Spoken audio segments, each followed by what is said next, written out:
Hey guys, today we are going to talk about how to use our characters' traits to build a theory about our characters. When you're thinking on why a character responded to an event the way he or she did, you can build a theory about your character.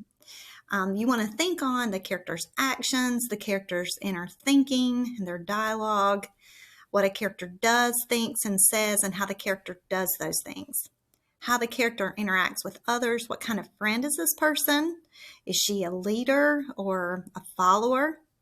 How does this character respond to trouble? How does the character make choices that show what their character is all about? So I want us to think back just a second on Granny Judith. And we left off our last reading where Granny Judith was trying to send Christmas John across the river by himself. And there were two patches left, and those two patches on her quilt represented her color of freedom and Christmas John's color of freedom. But she had decided that she didn't think it was a good idea to go because if she went with him, that it might attract the hound dogs. They might get caught and it would cost him his freedom. So she would rather him be free than her, even if it meant that she didn't get to see him anymore. So we said that she's altruistic, she's selfless, and we think that because of her actions. She sees this injustice of slavery. She sees children being born into it and never knowing what it is to be free. So she decides she has to help by giving John the courage and the means to take slaves across this river into freedom. She loves John so much that she's even going to go to no ends that make sure nothing stops him from being free, even if it means that she never reaches freedom herself.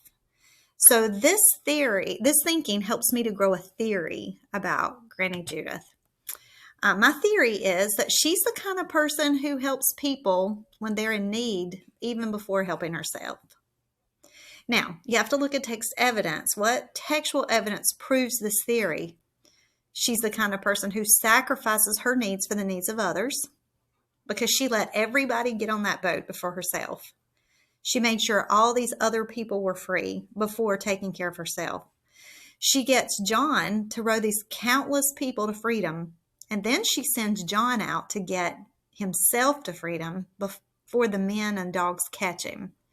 And she's willing to stay behind because she's afraid that she's going to slow him down.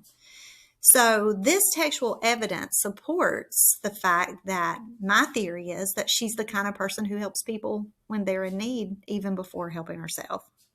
So what I want you to do today is I want you to think on your characters. I want you to think on how they have reacted to the issues that they're facing in your book.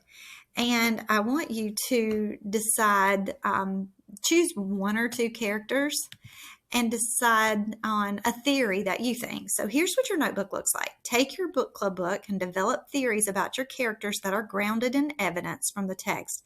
Record at least one theory about two characters. So you're going to choose two different characters and you're going to write one theory about those characters.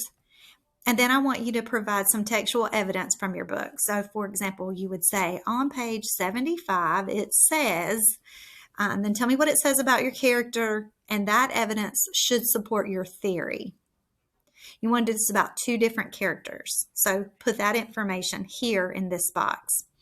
Then you have another timeline that looks like the timeline you had yesterday. It's basically a table, and you're just going to put events in order of which they've happened as you've read your book, and you should be finishing up your book by tomorrow. You might even be finished now. If you have, just fill in the rest of the events on this timeline that have taken place. And then I want you to go work in your slides because your slides are due Friday.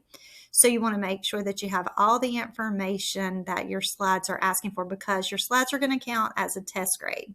Be sure to put your name on the slides that you create. On Monday, when you return to school, your group will present your slides to the class, and cohort B will present on Thursday. So have a good time, finish up your slides, be creative, work together, and make this a group project.